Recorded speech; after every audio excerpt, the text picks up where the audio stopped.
All India panther सेना धुळे जिल्हा युनिटच्या वतीने वन परिक्षेत्र अधिकारी भूषण वाघ सर यांना आम्ही निवेदन दिलेलं आहे।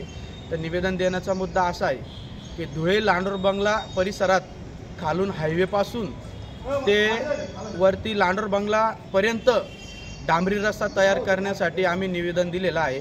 त्यानंतर लांडोर बंगला परिसरात डॉक्टर बाबासाहेब आंबेडकरांचं राष्ट्रीय स्मारक तयार व्हावं यासाठी आम्ही निवेदन दिलेलं आहे। गेल्या अनेक वर्षापासून आंबेडकरी समाजाचा हा मुद्दा आहे आणि हा प्रश्न आहे की दर 31 जुलैला तिथे भीमस्मृती यात्रा ही भरत असते।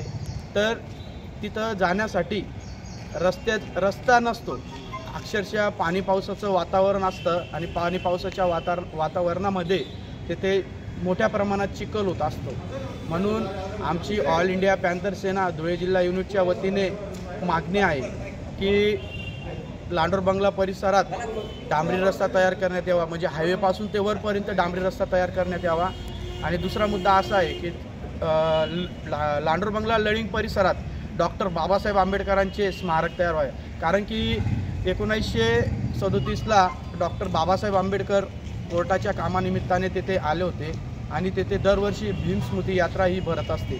म्हणून या आमच्या मागण्या 15 दिवसाच्या आत पूर्ण करा, अन्यथा आम्ही मोठ्या प्रमाणात आंबेडकरी समाजाच्या वतीने व ऑल इंडिया पॅन्थर सेनेच्या वतीने धरणे आंदोलन, बेमुदत धरणे आंदोलन करणार आहोत, याची प्रशासनाने नोंद घ्यावी। जय भीम।